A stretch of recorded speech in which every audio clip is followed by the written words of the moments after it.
Support comes from the Missouri Forest Products Association.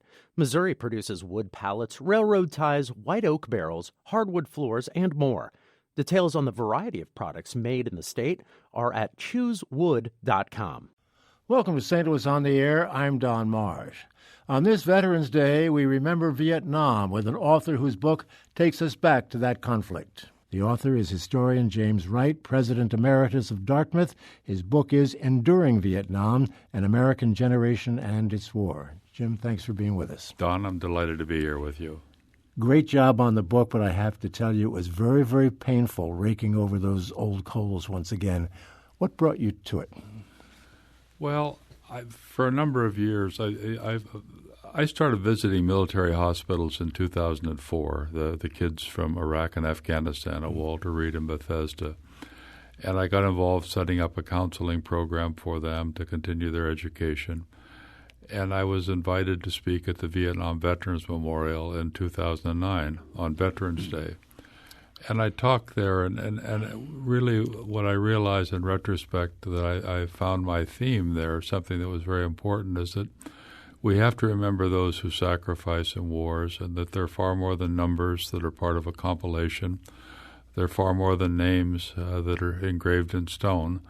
But these are lives that are lost, full and rich lives waiting to be lived that were lost. And if we don't remember that, if we get diverted into thinking that wars are fought by drones or little mimetic boots on the ground dancing around in the sand, if we forget that we're talking about our sons and daughters, that we're talking about flesh and blood, it's too easy to go to war. And so I wrote a book, Those Who Have Borne the Battle, which is a history of veterans in America's wars. And when I finished that, I knew that there was something yet that I needed to handle, and that was the Vietnam War.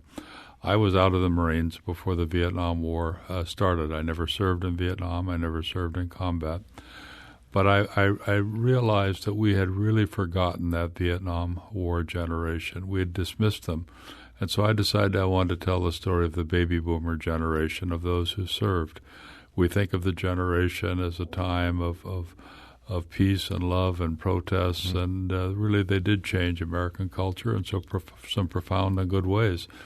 But we also need to realize that 40% of the men of that generation served in the military, and a lot of them have their names on the Vietnam Memorial. So I wanted to tell the story of who this generation was. You know, given what you've just said and your previous, but this book and your previous book, I'll digress for a moment because I have to ask this question. What did you make of the president's performance over the weekend in France?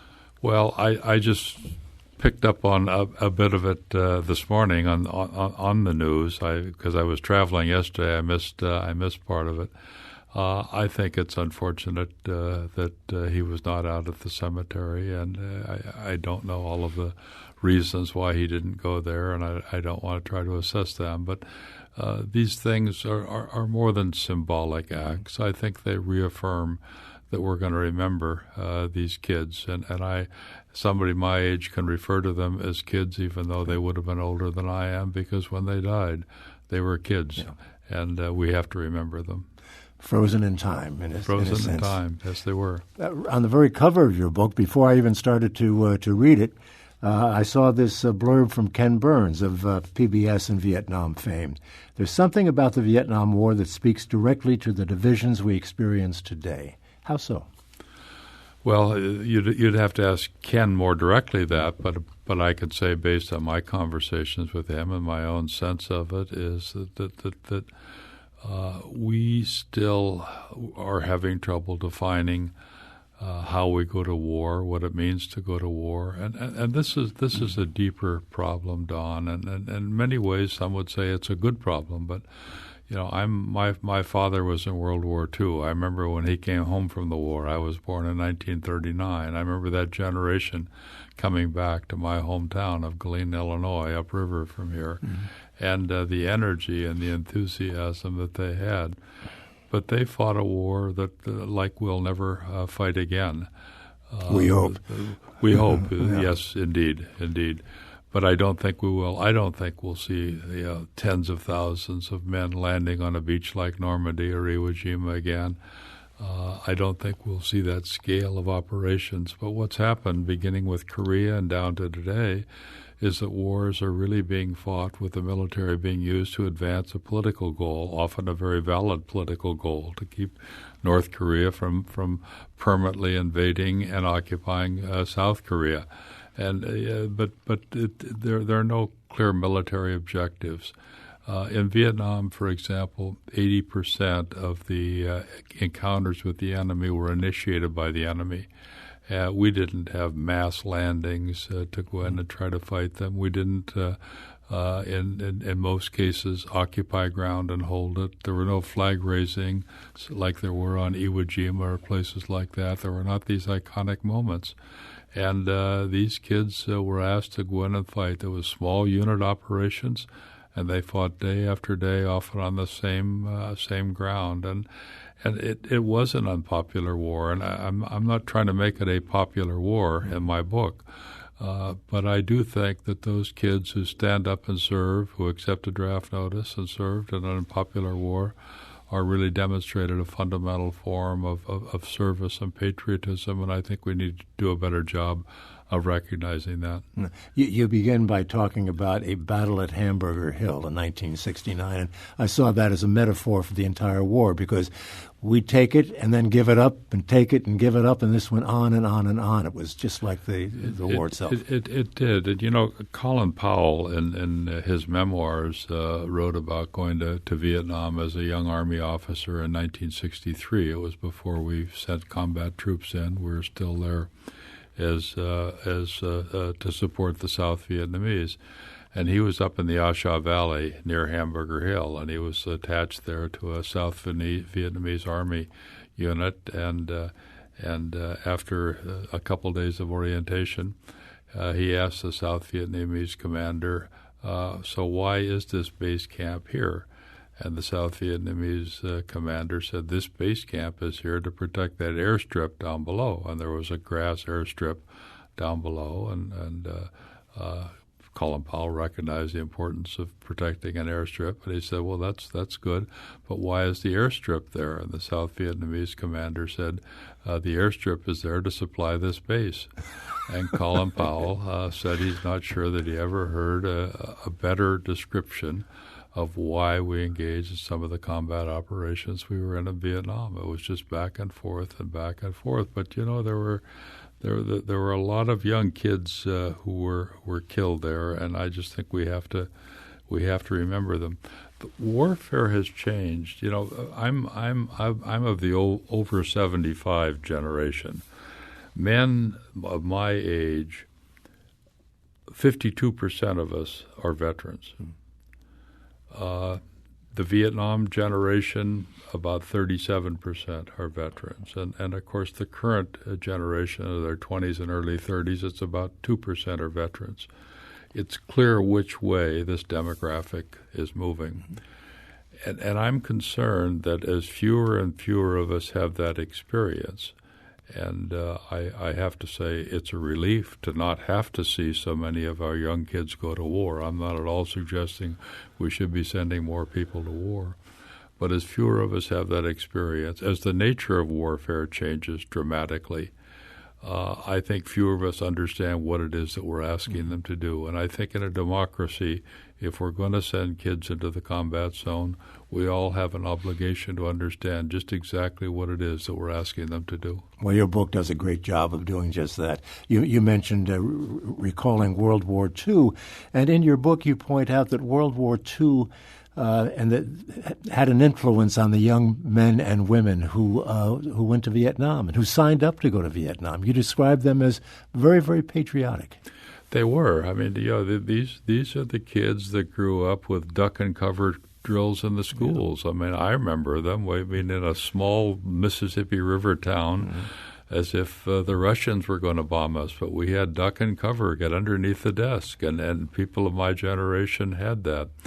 And we're of the generation where John Kennedy could say at his inauguration, ask not what your country can do for you, but what you can do for your country. And that may seem like something that's so out of date in 2018, quite frankly.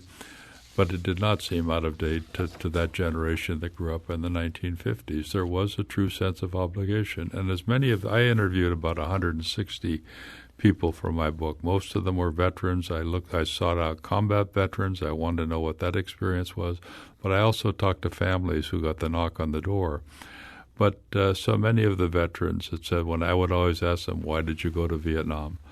And basically among the reasons they would describe was, my dad was a World War II veteran. I couldn't imagine telling him, no, I'm not going to fight. That's what I meant, yeah. John Kennedy said the torch is passed to a new generation, and he meant his generation, the World War II generation, these young 40-something veterans. But you know what? They've passed that torch along to their own kids pretty quickly. Well, obviously you mentioned President Kennedy in your book. I have a quote here. President Kennedy was held hostage by the Cold War. Why don't you explain what you meant by that? I think it was really hard for any American president in the 50s and 60s to reject some of the expectations of the Cold War. And I would not minimize Stalin or the Soviets or the Chinese as people who were contesting us internationally. And Kennedy said, I wouldn't mind getting out of Vietnam, but we got to wait till after the next election. Mm-hmm. He knew full well that the American people really expected. And he helped to create this. If you look at his campaign in 1960, he talked about the missile gap, about the need to make America strong again and exercise leadership in the world.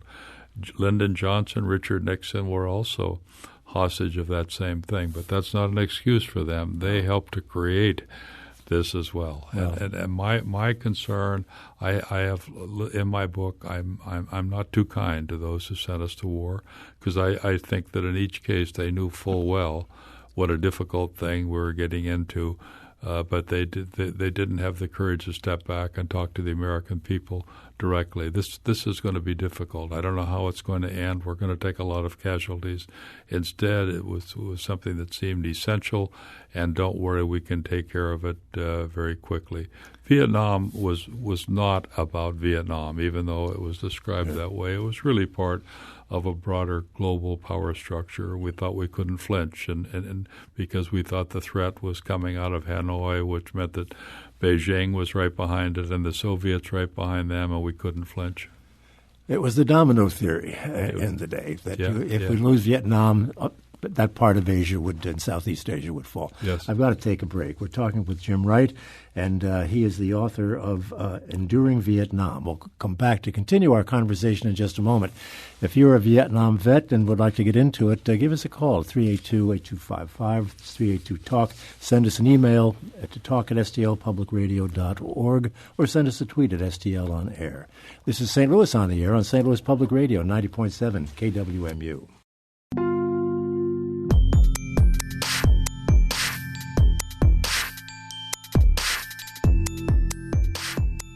Thank you for listening to this St. Louis on the Air podcast supported by University College at Washington University, with undergraduate and graduate programs part-time, evening, and online. University College at Washington University, offering world-class education within reach.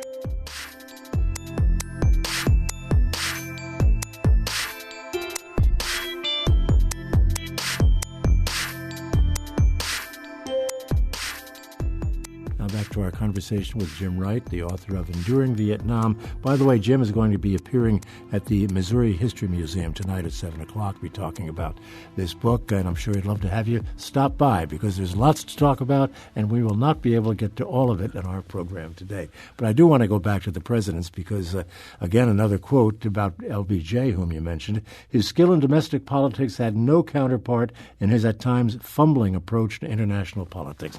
He did a great job on civil rights in the 60s, but really blew it with the war, didn't he? He did. He thought that, don't worry, I can get these guys to negotiate.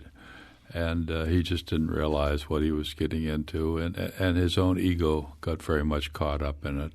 I think that was true of all of the presidents. I think it was true of Kennedy and Nixon.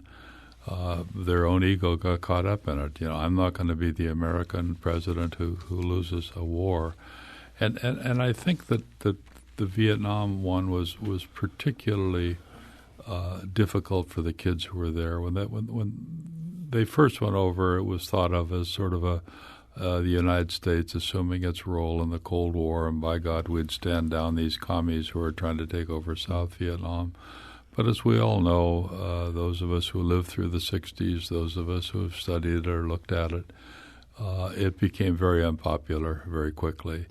And the irony of that is that the kids who were fighting there became very unpopular. It was when I did my previous book, Those Who Have Borne the Battle, I talked a little bit about this, and I was struck by the contrast with those who served in Iraq and Afghanistan with those who served in Vietnam.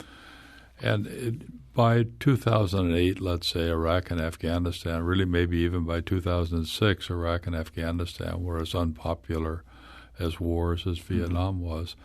But we never faulted the kids who served there. And somehow we ended up faulting the kids who served in Vietnam as being perpetrators of an immoral war. After Lieutenant Calley's, after My Lai came out in late 1969, the label of baby killers was commonly used. And I don't try to sugarcoat the fact that some of the servicemen that we sent over there did some terrible, terrible things, and I think they should have been held accountable for it. My concern about Calley is that we all found excuses for it, including the excuse, well, that's what happens when you serve. He was just doing his job. And by not holding Calley individually accountable for what he did and saying it's just part of the system, we're basically saying everybody is accountable for it. Everyone over there is doing that, and I think that that's a great tragedy. I think that movies like Taxi Driver sort of affirmed that. Be careful of these wacko Vietnam kids coming home. Apocalypse Now is maybe a great production as a Hollywood film, but it says as little about the Vietnam War, about fighting the Vietnam War in truth, as, say, South Pacific says about the Marines fighting in the Pacific in World War II. These are movies. These are stories. Sure. You point out the book, because of situations like My Lai, and I've forgotten how many people were killed in that ditch there. In Perhaps as many as 600. Perhaps as many as 600. Just terrible, a real atrocity. But you point out in your book that that's what we remember, that the GIs did an awful lot of good over there that are forgotten, such as, what are the kinds of things they did? They did. They looked out after families and children.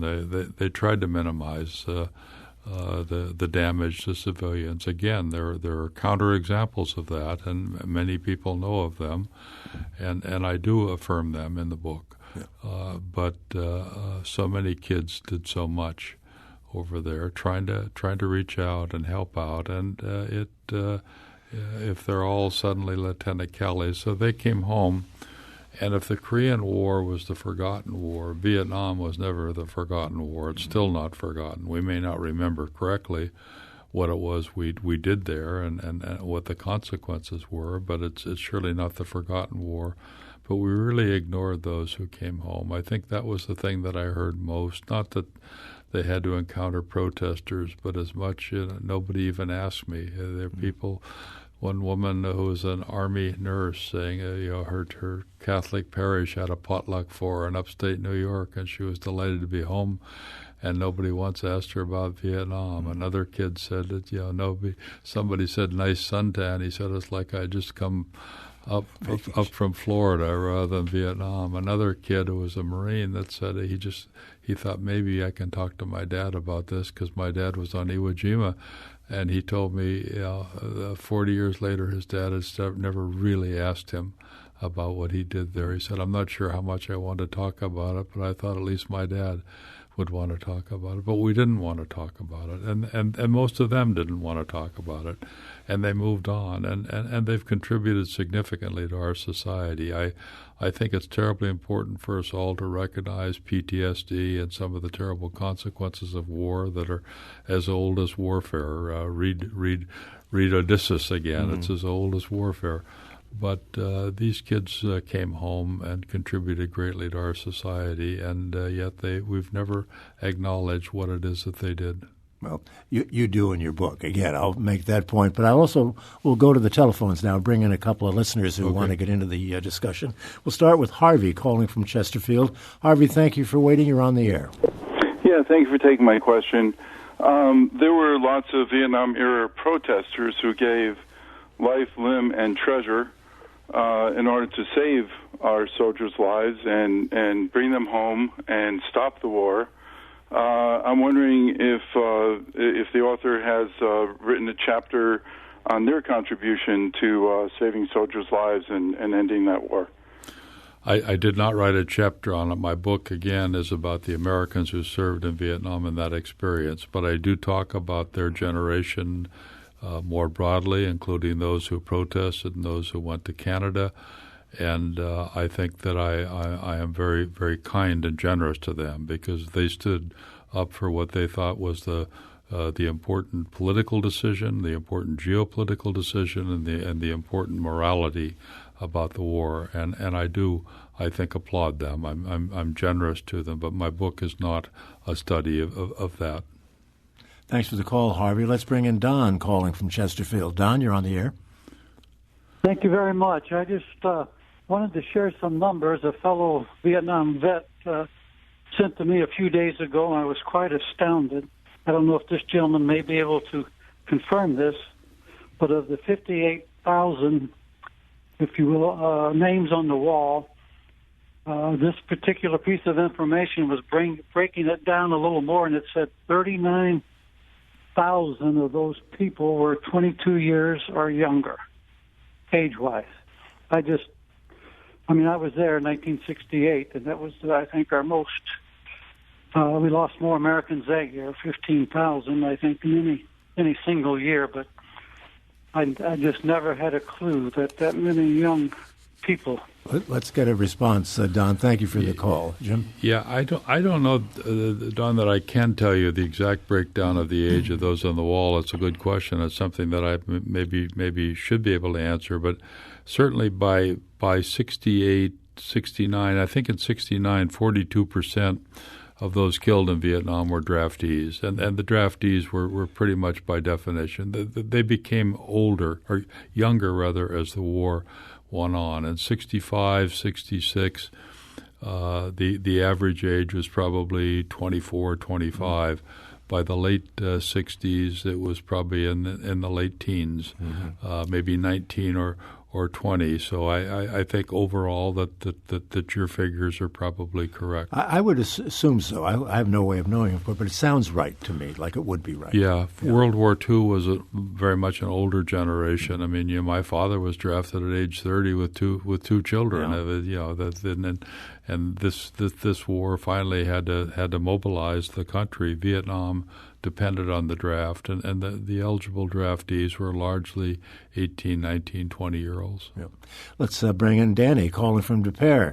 Danny, thank you for waiting. You're on the air.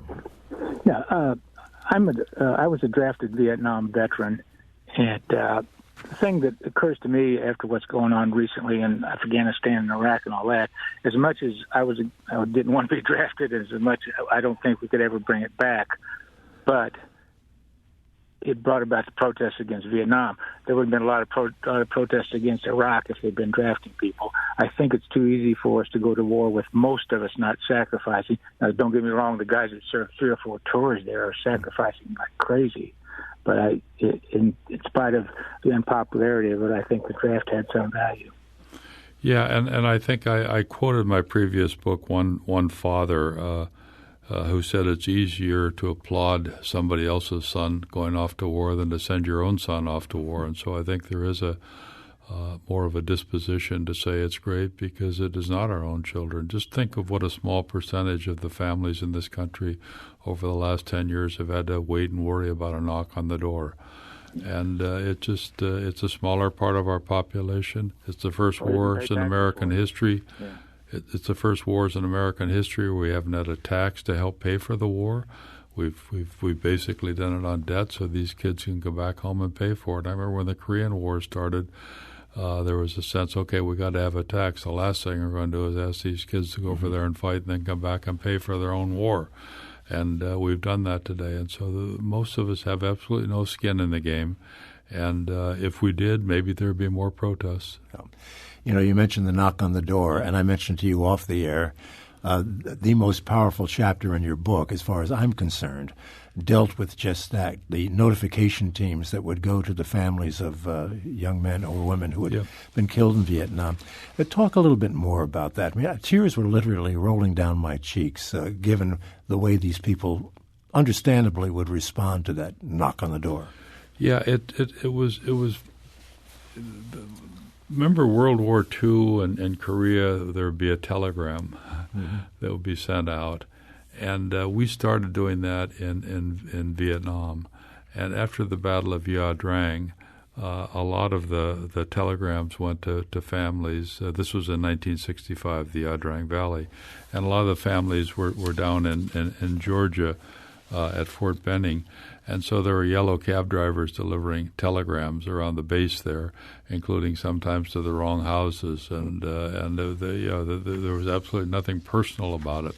And so the Army decided, okay, we're going to send out people after this. And I did interview people who went out and interviewed, and it was very difficult for them. I mean, the accounts that they had of being out, including a young Marine Spiller who wrote a book about Death Angel, about he working as a recruiter here in Missouri and having to go out to Missouri towns and tell families that they had lost a son. I talked to one man a Marine who had been at Quai Son, one of the difficult battles in Vietnam, and he found himself knocking on doors in New England, and in one house a father assaulted him and was wrestling on the floor with him, and he didn't want to fight back against this man, but he just found it extremely difficult. Spiller had somebody pull a gun on him and accuse him of causing his son's death, and they were just. But other times the family would just collapse. He told the story about one family where the mother and father, he found them at work to tell them, and they all sat down and wept, and then the father said, when may we expect his remains to come home? And he had to tell them he was killed in a major explosion. There were no remains to come home. And the family just sort of rolled on the floor in agony. And these things played out again and again and again. But most people didn't know it. The Vietnam War was unpopular, and for good reason. But most of us really didn't look at this human cost, and by no means am I suggesting that the human cost of the Vietnamese who were caught in up wasn't numerically far greater and emotionally every bit as difficult, and I'm not at all dismissive of that, but I just want to tell the story of that American generation, those young kids, the children of World War II veterans who were told they've got to serve, and they said, okay, I'll go. I just can't imagine what some of those parents and loved ones would be thinking today as they watch, as Vietnam has become a tourist destination and we're partners in so many ways now. What a waste! What a total waste! It is. I've made, since in writing this book, I made several trips to Vietnam, and I got away from the casinos and the resorts and the golf courses on the coast and got into the highlands and up out in the Mekong Delta, and you have to be there to realize how people would say 50 years ago it was scary.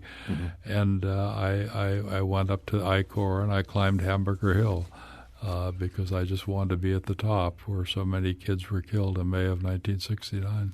Well, as I said at the beginning of this interview, Jim Wright, it's very, very painful but very necessary to read histories like this and hope that it keeps us from repeating that kind of history. Thank you so much for being with us. Thank you, Don. It's been my pleasure, and happy Veterans Day to all of the veterans out there. Absolutely. His book is entitled Enduring Vietnam, An American Generation and Its War.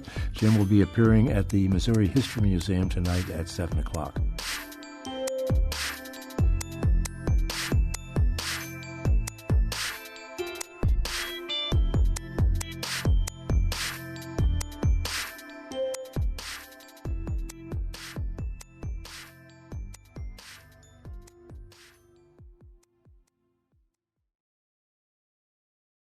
Support comes from the Missouri Forest Products Association, committed to conservation and careful management of the state's forests to make them more resilient and better habitats for wildlife. ChooseWood.com.